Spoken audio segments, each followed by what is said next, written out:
72 दिन, 16 मुसाफिर, बर्फीले पहाड़ों में -0 डिग्री टेम्परेचर में,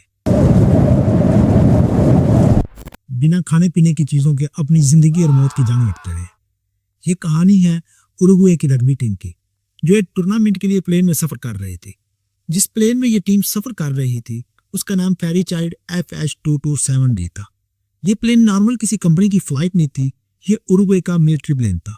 इस प्लेन में टोटल 45 पैसेंजर्स थे, जिनमें 19 रग्बी टीम के प्लेयर, 21 उनके फैमिली मेंबर और 5 क्रू मेंबर थे। इस प्लेन ने प्रवास भरने के बाद जिस मुकाम पर चिल्ली जाना था उससे पहले आती थी एंडीज की बुलंदो कामत पहाड़ियां, जहां पर इन लोगों की मौत की निकाह इंतजार कर रही थी। सब लोग हंसी खुशी अपने इस सफर को एंजॉय कर रहे थे और किसी को भी अंदाजा नहीं था कि आगे जाकर इनके साथ क्या क्या होने वाला है। इस प्लेन को जो उड़ा रहा था उसका नाम था फेराडास और उसके साथ एक को पायलट था जिसका नाम था लैगुरारा। फेराडास जो मेन पायलट था उसमें इस दौरान सारा कंट्रोल जो को पायलट लैगुरारा था उसको दे रखा था, ताकि वो कुछ ज्यादा सीख सके और इस इलाके में प्लेन ले जाने के काबिल हो सके। रास्ते में मौसम की खराबी की वजह से इनको मजबूरी में अर्जेंटीना के मेंडोजा में प्लेन को लैंड करना पड़ता है और मौसम के ठीक होने के इंतजार में इनको मेंडोजा में एक रात बितानी पड़ जाती है।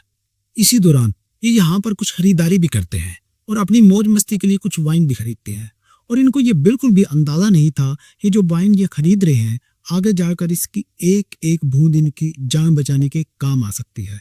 ठीक अगले दिन जब मौसम ठीक हो जाता है तो इस प्लेन का को पायलट लैगुरारा इस प्लेन की प्रवास भरता है। प्रवास भरने के कुछ देर बाद जैसे ये प्लेन एंडीज के पहाड़ों के करीब पहुंचता है तो इस प्लेन का को पायलट लैगुरारा सैंटियागो के एयर ट्रैफिक कंट्रोलर ATC से कांटेक्ट करता है। Sir, if you look out your window to the left, you see everybody sitting on those airplanes at the full length? Yeah, now we get to see him.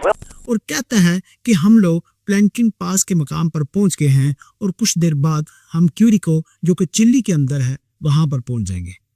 अब यहाँ तक तो कोई मसला नहीं था, सब कुछ ठीक ठाक चल रहा था, मगर इसके बाद को पायलट ATC से कहता है कि हम 2 से 3 मिनट तक चिल्ली पहुंचने वाले हैं, मुझे लैंडिंग की परमिशन दे दो। मगर ATC में बैठा शख्स इस बात पर ध्यान नहीं देता कि प्लैंकिन पास से क्यूरिको चिल्ली तक का जो सफर है वो 11 मिनट तक का है, ये कैसे 3 मिनट तक वहां पहुंच जाएंगे। मगर एयर ट्रैफिक कंट्रोलर इसे कह देता है कि तुम लैंडिंग की तैयारी करो और प्लेन को 10,000 फीट की बुलंदी पर ले जाओ।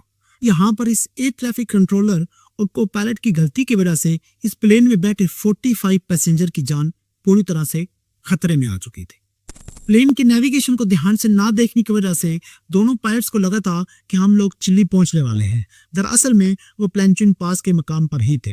फिर जैसे ही वो इस प्लेन को 10,000 फीट की बुलंदी पर लेकर आते हैं तो प्लेन एक पहाड़ी के साथ टकरा जाता है और पहाड़ी के साथ टकराने की वजह से प्लेन का पीछे वाला हिस्सा टूटकर हवा में ही गिर जाता है और पिछली सीटों पर बैठे हुए कुछ लोग हवा में ही गायब हो जाते हैं और प्लेन गिरते गिरते ही मजीद 5 लोगों की मौत वाक़या हो जाती है।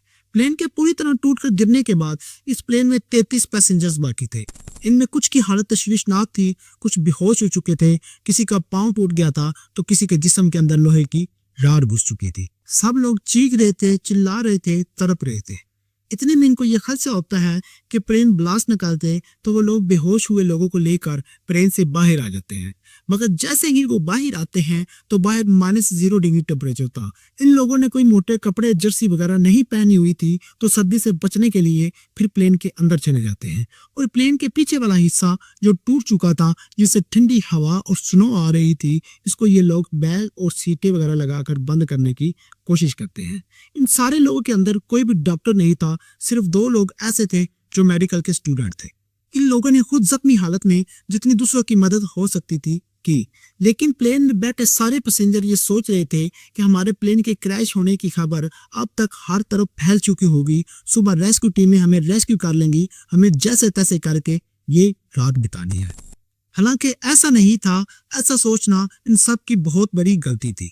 नाज़रीन, जैसे ही इंतजामिया को ये मालूम होता है कि हमारा एक प्लेन इस एरिया में गायब हो गया है तो मुख्तलिफ टीमें इनको रेस्क्यू करने के लिए निकल पड़ती हैं। इतने में एक रेस्क्यू प्लेन इनके ऊपर से गुजरता है, वो चीखते हैं, चिल्लाते हैं, मगर किसी की भी नजर इन पर नहीं पड़ती। इसके बाद सूरज ढलना शुरू हो गया, रात बढ़ने लगी और सर्दी भी ज्यादा होगी और सबको दिखना भी बंद हो गया। मगर ये लोग किसी प्लानिंग की बजाय बाहर से आने वाली हेल्प का इंतजार कर रहे थे और इतने में ये लोग वाइन की 5 बोतल निकालकर आपस में बांटकर पी जाते हैं। जैसे जैसे रात गुजरती है, सुबह होती है, तो रात में ही मजीद 5 लोगों की जान चली जाती है। इसके बाद 28 पैसेंजर्स बाकी रह जाते हैं। अब अगला दिन भी गुजर जाता है पर कोई भी हेल्प नहीं आती। जो 28 लोग बचे थे, इनके पास खाना बहुत कम था और लिक्विड के तौर पर बस 2 से 3 वाइन की बोतल बाकी थी। और पानी पीने के लिए ये लोग बर्फ को अपने मुंह में रख लेते थे या कुछ लोग बर्फ को बोतल में डालकर हिलाते थे ताकि मेल्ट हो सके। मगर ऐसा करना भी इनके किसी काम न आया, क्योंकि इनके इर्द गिर्द -0 डिग्री टेम्परेचर था तो बर्फ मेल्ट नहीं हो रही थी। फिर इनमें से एक बंदे को ख्याल आता है कि कॉकपिट के अंदर रेडियो होता है, हम इसकी मदद से पैगाम भेज सकते हैं ताकि हमें रेस्क्यू कर लिया जाए। वो रेडियो ढूंढ कर लाता है, मगर रेडियो की हालत ऐसी थी कि इसमें चिल्ली के सिर्फ 2 से 3 स्टेशन आ रहे थे जिसमें इनको बाहर की खबर मिल सकती थी, मगर ये अपना कोई पैगाम उन तक नहीं भेज सकते थे। इतने में फिर से एक प्लेन इनके ऊपर से गुजरता है, मगर रेस्क्यू टीम की नज़र इन पर नहीं पड़ती। वो इसलिए कि इनका प्लेन भी वाइट कलर का होता है और इसके आसपास स्नो भी वाइट होती है और इनका प्लेन बर्फ में पूरी तरह धंस चुका था, इसलिए किसी को दिखाई देना इतना आसान नहीं था। फिर ये फैसला करते हैं कि अगर हम प्लेन के ऊपर लाल रंग से SOS लिख दे तो शायद इनकी नज़र हम पर पड़ जाए और हमें रेस्क्यू कर लिया जाए। इसके बाद वो प्लेन के अंदर मौजूद खवातीन की नेल पॉलिश और सुर्खी वगैरह ढूंढते हैं और इस प्लेन के ऊपर लिखना शुरू कर देते हैं। मगर अभी पहला S ही पूरा नहीं लिखा जाता कि इनके पास सुर्खी और नेल पॉलिश खत्म हो जाती है। उधर उरुग्वे, अर्जेंटीना और चिली के लोग सर्च ऑपरेशन तो कर रहे थे, मगर इनको ये उम्मीद बिल्कुल नहीं थी कि इस प्लेन के पैसेंजर जिंदा होंगे और पैसेंजर यहाँ रेस्क्यू टीम की मदद का इंतजार कर रहे थे और इंतजार करते करते इनको 8 दिन गुजर जाते हैं। इनके पास खाने को कुछ ज्यादा नहीं बचा था और ठंड भी लग रही थी और वीकनेस भी काफी ज्यादा हो चुकी थी। इस वीकनेस और ठंड की वजह से रग्बी टीम के एक मेंबर की बहन की डेथ हो जाती है। इसके बाद 27 पैसेंजर्स बाकी रह जाते हैं। खाना ये लोग सब में बड़े हिसाब से बांट रहे थे। जिन लोगों से भूख बर्दाश्त नहीं हो रही थी वो सीटों के कवर उतार कर और अपने जूतों के लेदर उतार कर खाने लग पड़े, जिसकी वजह से वो लोग और भी ज्यादा बीमार हो गए। इनके पास सिर्फ एक ही उम्मीद थी, रेडियो, जिससे ये बाहर से आने वाली मदद की खबर सुन सकते थे। मगर एक दिन इनमें से एक बंदा रेडियो को मुसलसल सुन रहा था। वो सुनता है कि क्रैश प्लेन को ढूंढने के लिए जो ऑपरेशन किया गया था वो अब बंद कर दिया गया है। जैसे ही ये खबर वो दूसरों को सुनाता है तो सब के सब बड़े रंजीदा और ना उम्मीद हो जाते हैं। अब यहाँ पर इनको एक बात का अंदाजा हो जाता है कि हमें बाहर से कोई मदद नहीं आएगी, हमें जो करना है अपने लिए खुद करना है। फिर इनमें से 2 मेडिकल के स्टूडेंट कहते हैं कि इस तरह बैठे रहे तो हम सब के सब मारे जाएंगे, हमें खुद ही यहाँ से निकलने के लिए कोई रास्ता तलाश करना होगा और रास्ता ढूंढने के लिए हमारी काफ़ी एनर्जी लगेगी और एनर्जी के लिए हमारे पास खाना बहुत कम बल्कि ना होने के बराबर है। इसके बाद वो जो अगली लाइन बोलेगा इसको सुनकर आप भी दंग रह जाएंगे। वो कहता है कि बाहर जो डेड बॉडी पड़ी है हमें इनको काट कर खाना होगा तो ही हम यहाँ पर सरवाइव कर सकेंगे। ये सुनकर सब लोग गुस्सा हो जाते हैं। कोई कहता है कि मेरी बहन की बॉडी बाहर पड़ी है, कोई कहता है मेरी माँ की बॉडी बाहर पड़ी है, तो कोई कहता है मेरे दोस्त की बॉडी बाहर पड़ी है, हम इनको कैसे खा सकते हैं। इस सारे डिस्कशन के बाद इन लोगों को 1 महीने से ऊपर के दिन हो चुके थे और यहाँ पे इन पर एक और मुसीबत आ पड़ती है। जो कुछ इन्होंने इंतजाम कर रखा था सरवाइव करने के लिए, एक तूफान आता है, वो सब कुछ तहस नहस कर देता है और इस तूफान में मजीद 8 लोगों की मौत वाक़या हो जाती है। इस तूफान के बाद सिर्फ 19 लोग ही जिंदा बचे थे और इन 19 लोगों के लिए चलना तक मुहाल हो चुका था। इस सारी सिचुएशन में जिनका वजन 80 किलो था उनका वजन 30 से 35 किलो तक का रह गया था। जब सिचुएशन यहाँ तक पहुंची कि खाना खत्म हो गया, फिर उनमें से एक शख्स हाथ में कांच का टुकड़ा लिए उठता है और बाहर जाता है और बाहर जो अपने दोस्त और रिश्तेदारों की बॉडी फ्रीज हुई पड़ी थी उनको छोटे छोटे पीसेस में काटता है और खाना शुरू कर देता है। इसको देखकर बाकी जो लोग थे वो भी भूख से तंग आकर कांच का टुकड़ा लेकर बॉडीज को काट कर खाना शुरू कर देते हैं और ऐसे ही और दिन गुजरने के साथ साथ 3 और लोगों की मौत वाक़या हो जाती है। अब यहाँ तक सिर्फ 16 लोग ही जिंदा बचे हुए थे। फिर ये 16 लोग सोचते हैं अगर जल्द ही हमने कुछ ना कुछ ना किया तो हम भी सब एक एक करके मर जाएंगे। फिर ये चारों तरफ निगाह उड़ाते हैं कि किस तरफ चला जाए तो हम अपनी जान बचा कर निकल सकते हैं। इनकी ईस्ट साइड पर दूर दूर तक सफेद मैदान और वेस्ट साइड पर सफेद पहाड़ नजर आ रहे थे। ये लोग सोचते हैं कि ऐसा भी हो सकता है इन पहाड़ों के पीछे कुछ हो, कोई रास्ता मिल जाए यहाँ से निकलने का या कुछ खाने को मिल जाए। फिर ये लोग खुद में से 3 लोगों को चुनते हैं जो हालत में बाकियों की निस्बत ठीक होते हैं, और मौसम ठीक होने के बाद ये 3 लोग निकल पड़ते हैं और निकलने से पहले पूरी प्लानिंग करके निकलते हैं। सीटों के नीचे लगी हुई गद्दी अपने पाँव के नीचे लगा लेते हैं और जिस जिस रास्ते से गुजरते हैं वहां निशान लगाते जाते हैं, अगर हमें वापस जाना पड़े तो आसानी से जा सके।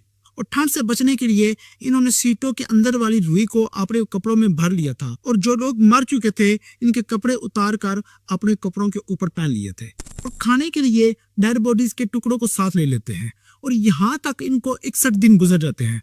और रास्ते में खाना कम होने की वजह से एक शख्स को वापस भेज देते हैं और 2 शख्स सफर को जारी रखते हैं। और पहाड़ी पर चढ़ते चढ़ते इनको 8 दिन मजीद गुजर जाते हैं। और जैसे ही पहाड़ी का ऊपर वाला हिस्सा करीब आता जा रहा था तो ये लोग परेशान होते जा रहे थे कि अगर ऊपर जाकर हमें कोई रास्ता दिखाई न दिया तो हम लोग यहाँ से जिंदा या मुर्दा कभी नहीं निकल पाएंगे। मगर जैसे ही वो पहाड़ी के ऊपर वाले हिस्से पर पहुंचते हैं तो इनको एक पहाड़ी ऐसी दिखाई देती है जिस पर बर्फ नहीं थी और साथ ही एक नहर भी गुजर रही थी। ये देखने के बाद उनकी जान में जान आती है और बहुत ही खुश हो जाते हैं। फिर जैसे तैसे करके ये नहर के करीब पहुंचते हैं और वहां पर इनको जली हुई लकड़ियां मिलती हैं, जिससे उनको ये अंदाजा होता है कि यहाँ पर इंसानों का आना जाना होता होगा। फिर इनको नहर की दूसरी तरफ घोड़े पर सवार एक आदमी दिखता है, जिसे देखकर ये शोर बजाते हैं, उसे बुलाने की कोशिश करते हैं, मगर नहर में बहते पानी के शोर की वजह से उनकी आवाज ठीक तरह से उस इंसान तक नहीं पहुंच पा रही थी। फिर वो शख्स एक कागज पर लिखता है व्हाट डू यू वांट, और इसको एक पत्थर पर लपेट कर इनकी तरफ फेंकता है। इसके नारे ये दोनों इस कागज की पिछली तरफ लिखकर बताते हैं कि हमारा प्लेन क्रैश हो चुका था और उसमें अभी भी कुछ लोग जिंदा बाकी हैं। जानने के बाद वो घुड़सवार अपनी लोकल इंतजामिया को खबर करता है और इन दोनों को वहां से रेस्क्यू कर दिया जाता है। और उधर दूसरी तरफ इनके 14 साथी रेडियो के साथ जुड़कर किसी भी खबर का इंतजार कर रहे थे तो अचानक वो खबर सुनते हैं कि उरुग्वे का जो प्लेन क्रैश हो गया था उस प्लेन के 2 पैसेंजर्स को रेस्क्यू कर लिया गया है। यह खबर सुनते ही वो लोग बहुत खुश होते हैं कि अब हम लोग भी यहाँ से जिंदा निकल सकेंगे। इधर रेस्क्यू टीम इन दोनों से पूछती है तो तुम्हारे बाकी के साथी किस जगह पर हैं, हमें कोई आइडिया दो, हम इन्हें ढूंढ लेंगे। मगर वो दोनों कहते हैं कि हम आपके साथ जाएंगे क्योंकि हमें अच्छी तरह से पता है वो एग्जैक्ट किस जगह पर है। इस तरह वो दोनों भी हेलीकॉप्टर पर उनके साथ जाते हैं और अपने बाकी के 14 साथियों को वहां से निकाल लेते हैं। इस प्लेन क्रैश में 45 पैसेंजर्स में से 16 पैसेंजर ही 72 दिन अपनी मौत से लड़कर जिंदा बचे थे। इनके बचने के बाद जब इनका हाल अहवाल पूछा गया तो इनके खिलाफ कंट्रोवर्सी भी चलने लगी कि ये लोग इंसान नहीं हैवान हैं जो अपने मुर्दा दोस्तों को खाते रहे। बहरहाल हमें इससे ये अंदाजा होता है कि हम चाहे जिस भी सिचुएशन में हो हमें हिम्मत नहीं हारनी चाहिए। इस सिचुएशन में इन लोगों को अपने दोस्तों की डेड बॉडीज को खाना चाहिए था या नहीं, नीचे कमेंट बॉक्स में अपनी राय का इजहार जरूर कीजिएगा। बस सलाम।